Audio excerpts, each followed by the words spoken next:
Alamsa joué kalo kile mugan anani samba filani mugan anduru DMS TV channel onichi onyatuma ayo bisimila DMS TV sanfɛ foli antan no ban kan bangana lamɛbagaw bɛɛ lajɛlen Mali kɔnɔ ani Mali kɔ kan aw don kibaru ni o wagati seli sananga dase an bi kunnafoni baw mane ka olu daw kulo kan an bɛ aw kilina jigi k'aw bɛ se ka dɛmɛ ni kunnafoniya ninnu kan ni na charle ani k'aw kilinaw di hakilina jɔyɔrɔ la wale kɔfɛ bi kunnafoni ba minnu b'an bolo ni ka olu daw kulo kan dɔw bɛ tali kɛ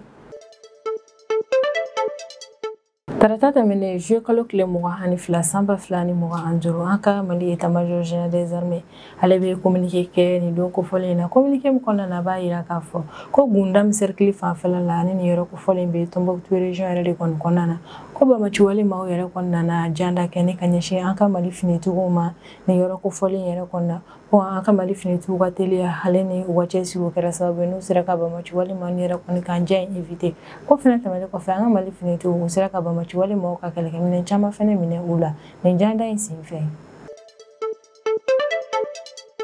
Tarata tɛmɛnen juillet kalo tile 22 samba filani mugan ani duuru an ka Mali finitigiw olu ye laseli kɛ an ka Mali telesoba yɛrɛ kɔnɔna laseli min kɔnɔna na o y'a yira k'a fɔ ko nin don kofɔli la an ka Mali finitigiw olu taara u tɛgɛ da Bamaci wale maaw ka kɛlɛkɛminɛn mara yɔrɔ dɔ yɛrɛ kɔni kan ni o yɔrɔ yɛrɛ kɔni kɔnɔna na Bamaci wale maaw ka kɛlɛkɛminɛn caman fo ka taa se u ka fini n'u ka samaraw ma o caman yɛrɛ de kɔni kun bɛ nin yɔrɔ kofɔli na an bɛna da sigi o kuma ninnu bɛɛ lajɛlen ma ne k'a walawala aw ye cogo min aw bɛ se ka faamuyali sɔrɔ a la ko juillet kalo tile 15 tɛmɛnen samba fila ani mugan ani duuru kati hɛrɛmakɔrɔ commissariat yɛrɛ kɔni commissaire ni o ye Bakari Keyita ale ka cɛdenw k'olu kɔni ye maa saba minɛ ni quartier kofɔlen yɛrɛ kɔni kɔnɔna na ni o maa saba ninnu a bisigalen don k'a fɔ k'u ka baara de ye ɲɛnaminimafɛnw yɛrɛ kɔni firili yɛrɛla k'a fɔ ko commissaire ka cɛdenw yɛrɛ kɔni ni maa ninnu minɛ o y'a sɔrɔ min ye kati hɛrɛmakɔnɔ population maaw ye olu yɛrɛ de kɔni kun bɛ ka alerte di an ka polisiw yɛrɛ kɔni ma k'a yir'u la k'a fɔ ko nin zone kofɔlen kɔnɔna na k'an bɛ wagati min na i n'a fɔ ko bi ko min ye ɲɛnaminimafɛnw firili ye ko bɛ ka caya kosɛbɛ tɛnɛ tɛmɛnen juillet kalo tile 21 samba filani mugan ani duuru Kajolo sigibaa maaw yɛrɛ kɔni bɛ wulimada kɛ ni ka ɲɛsin an ka Mali autoritéw ma o y'a yira k'a fɔ k'an bɛ wagati min na i n'a fɔ ko bi maa maramafɛntigi dɔw bɛ yala la olu ka localité yɛrɛ kɔni kɔnɔna na maa maramafɛntigi ninnu yɛrɛ kɔni bɛ ka Kajolo sigibaa maa ninnu yɛrɛ kɔni lasiran k'u ye olu yɛrɛ kɔni bɛ lase k'olu kana na kunnafoniya in yɛrɛ kɔni lase an ka Mali finitigilakaw ma ko nka olu kɔni bɛ na fɛɛrɛ kɛ ni ka wulimada kɛ ka ɲɛsin an ka Mali finitigiw ma walasa u ka se ka taa olu débarrasser ni ka bɔ ni maa maramafɛntigi ninnu na tɛnɛ tɛmɛnen juillet kalo tile 21 samba filani mugan ani duuru an ka Mali sɛnɛko minisiri ni o ye Daniel Simon Kelema yɛrɛ kɔni ale ye point de presse dɔ kɛ nin don kofɔlen na point de presse min yɛrɛ kɔni kɔnɔna na a bɛ maaw yɛrɛ kɔni la kunnafoniya samba filani mugan ani duuru ka don samba filani mugan ani wɔɔrɔ kɔnɔna na o campagne agricole yɛrɛ kɔni situation ko la an bɛ wagati min na i n'a fɔ ko bi sɛnɛko minisiri ka conférence de presse senfɛ min ye compagnie malienne pour le développement des textiles olu ka PDG ni o ye docteur Kulumege Damele yɛrɛ kɔni ale bɛ sigi ka fɔ tɛmɛ ani an ka Mali coton sɛnɛnaw yɛrɛ kɔni ɲɔgɔn cɛla la u ka o kuma ɲɔgɔnya yɛrɛ kɔni kɔnɔna na kɔɔri sɛnɛnaw olu y'u ka jɔrɔnaw yɛrɛ kɔni fɔ CMDT PDG ale fɛnɛ yɛrɛ kɔni hakili sigi kuma fɔ sɛnɛkɛla ni yɛrɛ kɔni samba filani mugan ani duuru ka don samba fila ani mugan ani wɔɔrɔ kɔnɔna na o campagne yɛrɛ kɔni taabolo ɲumanw ko la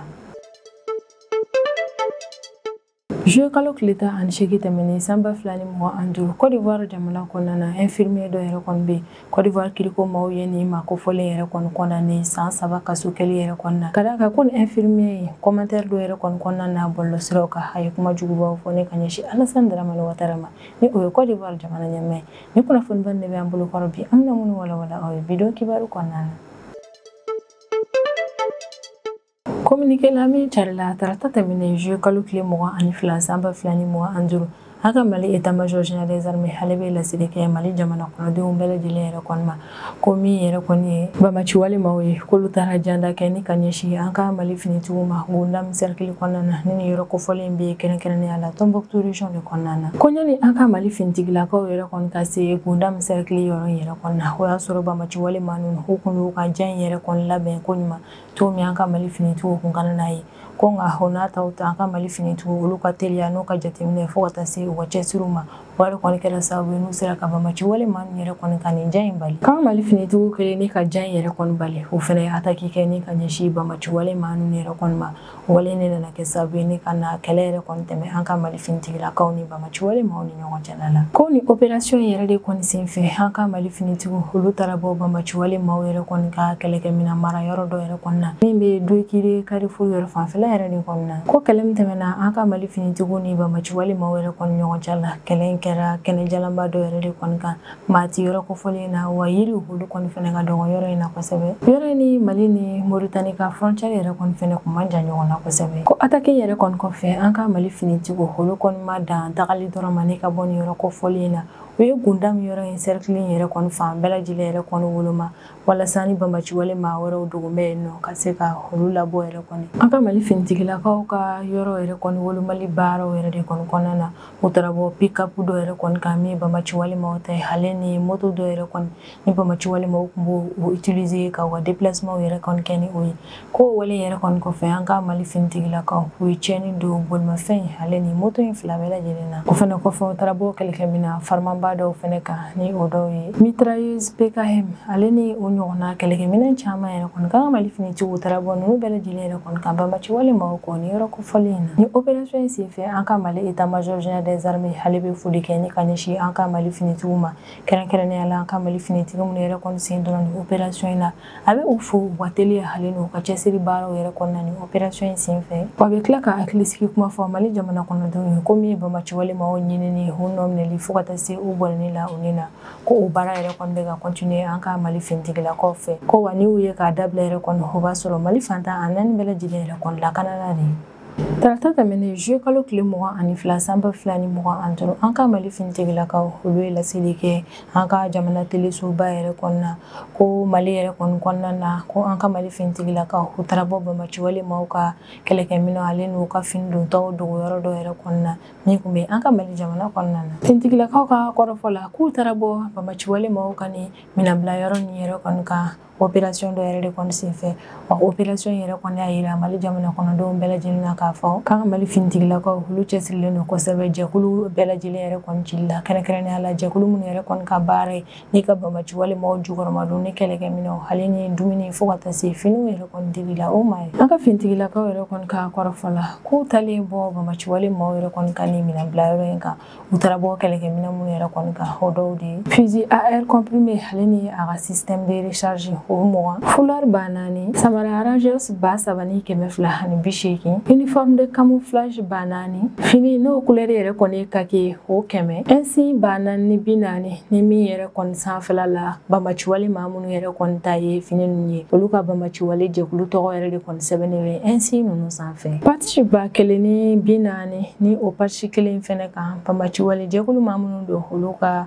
jɛkulu tɔgɔ fɛnɛ bɛ o sanfɛ ale ni pull boîte 20 yɛrɛ kɔni na ko bamaci wale maaw ka ni minɛbila yɔrɔ in yɛrɛ kɔni na an ka Mali finitigiw u taara bɔ ni fɛnba ninnu yɛrɛ de kɔni kan yen nɔ finitigiw yɛrɛ kɔni ka kɔrɔfɔ la ko nɔgɔti ko in yɛrɛ kɔni na ni minɛn ninnu yɛrɛ kɔni ko nako de ye walasa ka bamaci wale maaw dɛmɛ u ka walejuguw kɔnɔna na ko wa minɛn ninnu ye cogo fɛ an ka Mali finitigilakaw y'a faamuya k'a fɔ ko minɛn ninnu yɛrɛ kɔni dilanna continent asiatique jamana dɔ yɛrɛ de kɔni fɛ o maaw yɛrɛ kɔni kelen ni ka a dilan u y'a bila ka na Mali kɛrɛfɛ jamana dɔ yɛrɛ de kɔni fɛ a tɛmɛna o yɛrɛ de kɔni fɛ ni ka sɔrɔ ka don an ka Mali jamana kɔnɔna na état-major ka kɔrɔfɔ la communiqué yɛrɛ kɔni kɔnɔna na ko ni 16 ba in yɛrɛ kɔni sera ka kɛ o y'a sɔrɔ AES jamana n'o ye Mali Burkina Faso hali Niger olu ka service de renseignement maaw de u bolo di ɲɔgɔn ma walasa ka baara kɛ ɲɔgɔn fɛ ko wa baara in yɛrɛ kɔni ma da AES jamanaw dɔrɔn yɛrɛ kɔni ma ko min ye AES teri jamana dɔ ye olu fɛnɛ yɛrɛ kɔni AES ka service de renseignement maaw yɛrɛ kɔni jukɔrɔmadon o kɔni opération baara ninnu kɔnɔna na an ka Mali finitigiw ka kɔrɔfɔ la ko ni 16 ba in yɛrɛ kɔni y'a yira bɛɛ lajɛlen na k'a fɔ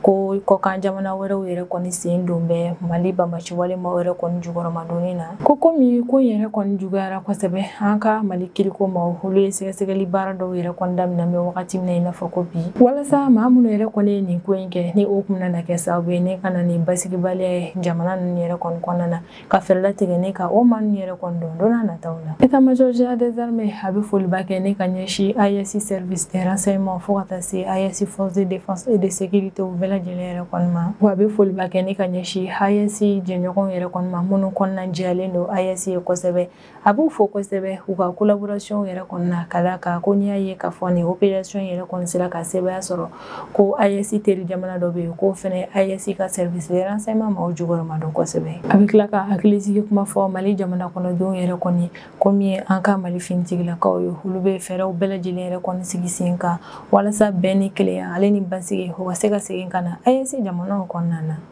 ko Kati hɛrɛma kɔnɔ quartier yɛrɛ kɔni kɔnɔna na o yɔrɔ sigibaa maa ninnu a bɛ wagati caman yɛrɛ kɔni bɔ sanga hani wagati o kɔni bɛ taa kangari da kɛ finitigilakaw yɛrɛ kɔni fɛ yen nɔ k'a yira k'a fɔ ko zone kofɔlen in kɔnɔna na ko ɲɛnaminimafɛnw yɛrɛ kɔni feereli bɛ ka caya kosɛbɛ o plainte ninnu yɛrɛ de kɔni kɔfɛ min ye Kati hɛrɛma kɔnɔ commissaire principal ye ni ale ye Bakari Keyita ye ale ka cɛdenw yɛrɛ kɔni o bolo da maa 3 yɛrɛ kɔni kan minnu bisigalen don k'a fɔ ko olu ka baara de ye ɲɛnaminimafɛnw feereli ni maa 3 nin yɛrɛ kɔni minɛna juillet kalo tile 15 tɛmɛnen ni san 2025 ko maa 3 minnu yɛrɛ kɔni minɛna Kati hɛrɛma kɔnɔ commissariat maaw yɛrɛ kɔni fɛ olu yɛrɛ kɔni maa ninnu na ko kelen si bɛ san 20 na dɔ in ta bɛ san 51 na sabanan ko si bɛ san 32 de la commissariat maaw ka kɔrɔfɔla ko bɛ ka bisigiya k'a fɔ ko ni maa ninnu yɛrɛ kɔni kun ka baara de ye cannabis ni o ye ɲɛnaminimafɛn o kun ka baara de ye nin fɛn in feereli ye Kati hɛrɛma kɔnɔ quartier kɔnɔna na ko maa nin yɛrɛ kɔni kun bɛ cannabis yɛrɛ kɔni kɛ maanaw de kɔni kɔnɔna na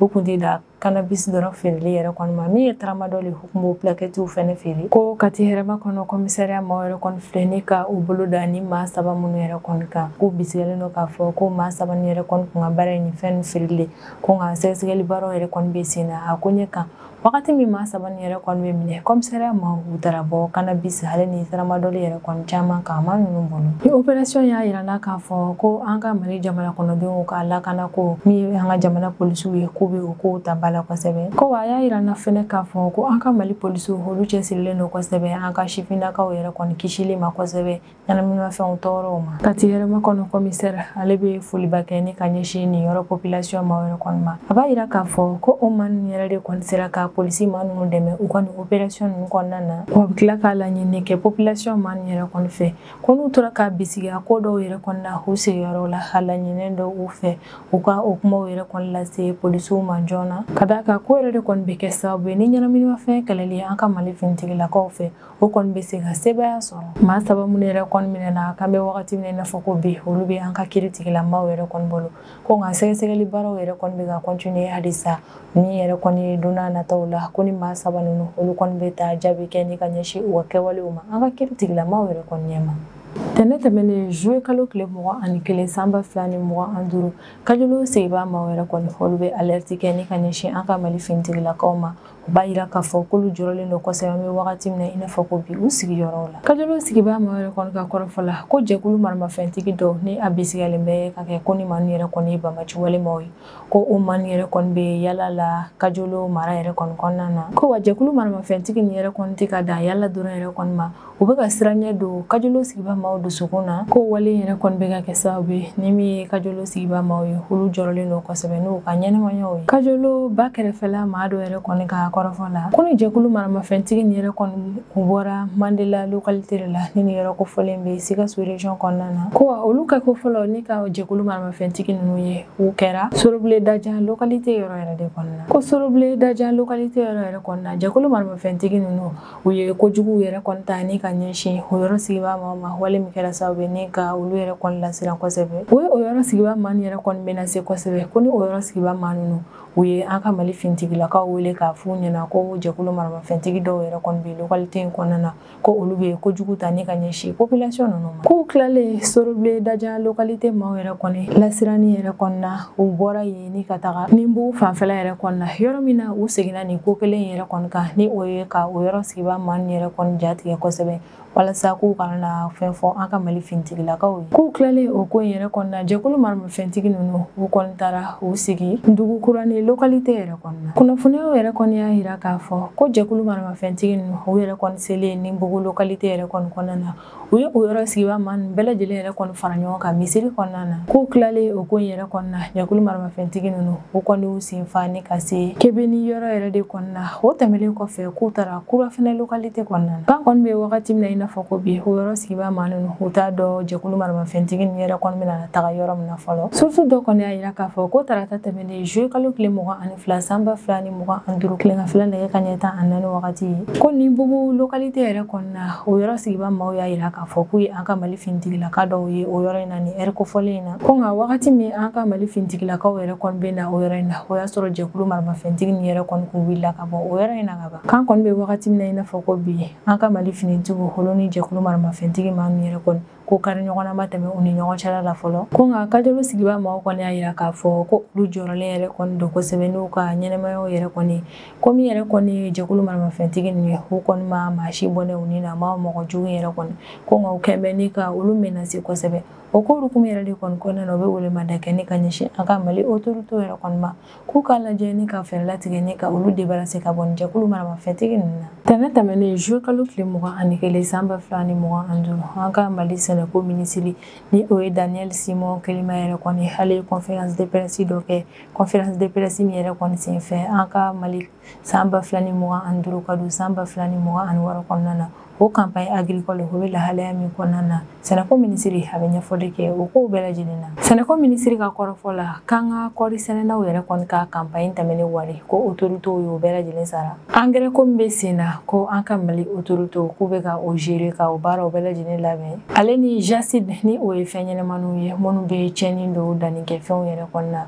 ko an ka Mali autoritéw bɛ ka fɛɛrɛ lasigi sen kan walasa ka se ka ni fɛn ɲɛnɛmani ninnu kɛlɛ. Sɛnɛko minisiri ale y'i da se ni kumaba ninnu yɛrɛ de kɔni ma a ka conférence de presse senfɛ. Ni kɔni sɛnɛko minisiri yɛrɛ kɔni ka kumaw ta ni k'a lajɛ yɛrɛ kɔni i b'a ye k'a fɔ k'an ka Mali autoritéw yɛrɛ kɔni u dalen don a la kosɛbɛ k'a fɔ ko san 2025 ka don san 2026 kɔnɔna na ko o campagne agricole ko kɔni bɛna ɲɛ kosɛbɛ. O fana tɛmɛlen kɔfɛ an ka Mali compagnie malienne pour le développement des textiles ni o ye CMDT olu ka PDG ni o ye Kulumeke Dambele ale kɔni bɛ hakili sigi kuma fɔ an ka Mali kɔɔri sɛnɛnaw ye a b'u hakili sigi ni ka yir'u la k'a fɔ ko u ka kɔɔriko sɛnɛ yɛrɛ kɔnɔna wari min kan ka di u ma ko u bɛɛ lajɛlen yɛrɛ kɔni sara la autoritéw fɛ. Kulumeke Dambele ka kɔrɔfɔ yɛrɛ kɔnɔna ko don n'a nataw la hali a man jan kosɛbɛ yɛrɛ kɔni ko min ye kɔɔri sɛnɛna maaw yɛrɛ kɔni ka wari ye Mali autoritéw la k'o bɛ kɛ souvenir kɔrɔba yɛrɛ de kɔni ka da kan ko wari nin bɛɛ lajɛlen yɛrɛ kɔni sarala ka ban ko kabini juin kalo tile 29 tɛmɛnen san 2025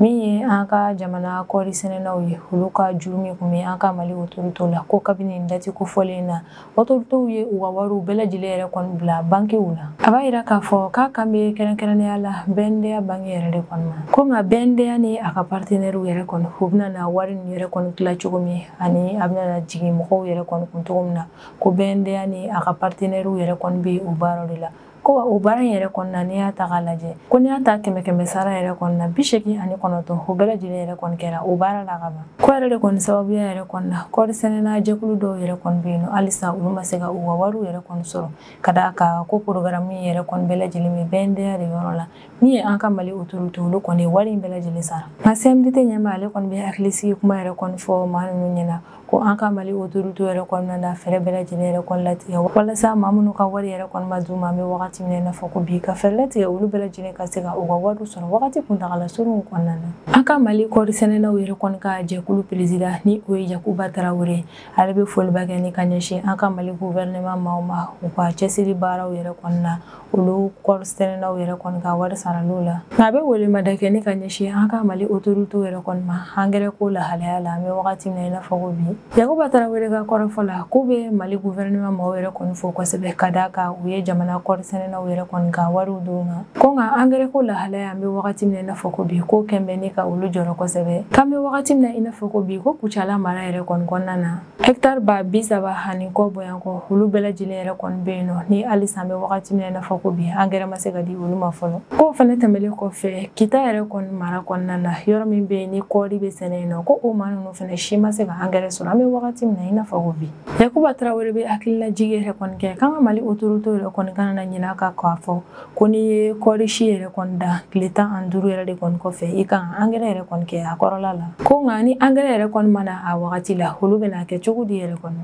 nka a bɛ tila k'a sinsin a kan ko kura yɛrɛ kɔni ko min ye an ka jamana kɔɔri sɛnɛnaw ni autoritéw ye ko ka u fangaw yɛrɛ kɔni fara ɲɔgɔn kan walasa ka se ka yiriwa don Mali yɛrɛ kɔni sɛnɛko yɔrɔ yɛrɛ kɔni na Kulumeke Dambele ale yɛrɛ kɔni sɔnna ma k'a fɔ ko tiɲɛ yɛrɛ kɔni na ko zone dɔw yɛrɛ kɔni bɛ yen nɔ ni o dɔw ye Kucala yɛrɛ kɔni ko yɔrɔ nin na angɛrɛ tali ka gɛlɛn yen kosɛbɛ ko nka o n'a ta o ta ko bakurubayala yɛrɛ kɔni n'i ye a ta k'a lajɛ yɛrɛ kɔni angɛrɛ ko ta fanfɛla la n'i y'a da 100 sara la 68 o bɛɛ lajɛlen yɛrɛ kɔni ɲɛnabɔlen don céréale ko ta fanfɛla la 89 o fana ɲɛnabɔlen don o la min ye urée ko ta fanfɛla yɛrɛ kɔni ko 100 sara la 48 o fana ɲɛnabɔlen don o yɔrɔ la CMDT PDG ale ni an ka jamana kɔɔri sɛnɛlaw yɛrɛ kɔni ka jɛkulu maaw yɛrɛ kɔni ka ɲɔgɔn ye la o da taara se jasidiw yɛrɛ kɔni ma ni ninnu ye fɛn ɲɛnɛmaniw ye minnu bɛ tiɲɛni don dannifɛnw na kosɛbɛ kɔɔri sɛnɛlaw y'a yira k'a fɔ ko jasidi yɛrɛ kɔni a bɛ ka ye maa caman ka foro yɛrɛ kɔni kɔnɔna na an ka jamana zone caman na an bɛ wagati min na i n'a fɔ ko bi nka Kulumeke Danbele ale kɔni bɛ hakilisigi kuma fɔ sɛnɛkɛla nin yɛrɛ kɔni a y'a yir'u la k'a fɔ ko an ka Mali autorités yɛrɛ kɔni bɛ ka plan kɛrɛnkɛrɛnnen dɔw yɛrɛ kɔni bila sen kan an bɛ wagati min na i n'a fɔ ko bi walasa ka se ka jasidi nin yɛrɛ kɔni kɛlɛ don n'a nataw la ka sanga ni Côte d'Ivoire kalata yɛrɛ kɔni seli ye ni kalo damadɔni yɛrɛ kɔni min ye infirmier dɔ ye Côte d'Ivoire jamana kɔnɔna na juillet kalo tile 18 tɛmɛnen san 2025 ni infirmier kofɔlen yɛrɛ kɔni condamné la san 3 kaso kɛli la Côte d'Ivoire jamana kɔnɔna na Côte d'Ivoire juge yɛrɛ kɔni fɛ Côte d'Ivoire kiiritigilamaw yɛrɛ kɔni ka kɔrɔfɔ la k'u ye ni infirmier min yɛrɛ kɔni condamné san 3 kaso kɛli yɛrɛ kɔni na ko ni infirmier kofɔlen ale ye kumajugubaw de fɔ ni ka ɲɛsin Côte d'Ivoire jamana ɲɛmaa ma commentaire dɔw yɛrɛ kɔni na min kɛra Facebook sanfɛ ni o ye bɔlɔlɔ sira dɔ yɛrɛ kɔni ye ko infirmier kofɔlen ale si bɛ san 43 la mɛ wagati min na i n'a fɔ ko bi ko wa publication dɔ yɛrɛ kɔni kɛ Facebook de sanfɛ min yɛrɛ kɔni kɔnɔna na a bɛ ka kumajugu yɛrɛ kɔni fɔ ni ka ɲɛsin Côte d'Ivoire jamana ɲɛmaa ma ni o ye Alassane Dramane Ouattara ye infirmier yɛrɛ kɔni ka kumaw kɔnɔna na a ka publication yɛrɛ kɔni kan min kɛra Facebook kɔnɔna na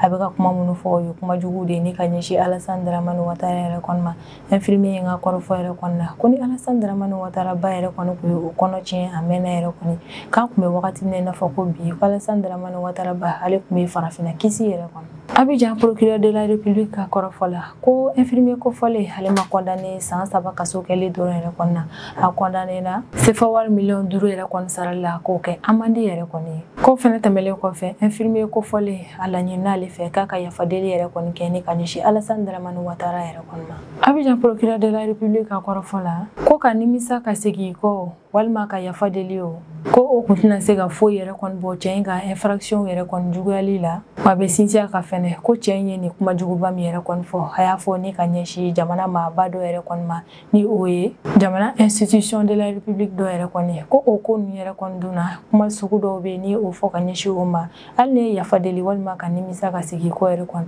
ko foyi tɛ se k'a to i bɛ kisi o ko sanction ma a kɔni bɛ wagati min na i n'a fɔ ko bi ni infirmier kofɔlen ale bɛ ka a ka peine yɛrɛ kɔni kɛ Côte d'Ivoire kaso yɛrɛ kɔni kɔnɔna na ni bɛ dansigi an ka bidon kibaru la an b'an kanubaga n'a lamɛnbagaw bɛɛ lajɛlen fo Mali kɔnɔ ani Mali kɔ kan an bɛ aw hakilina jigin k'aw bɛ se k'an dɛmɛ ni kunnafoniya ninnu kanni na carili ani k'aw hakilinaw di hakilina diyɔrɔ la wale kɔfɛ an b'a fɔ yan ko aw k'an bɛn a ɲɔgɔnna wɛrɛ ma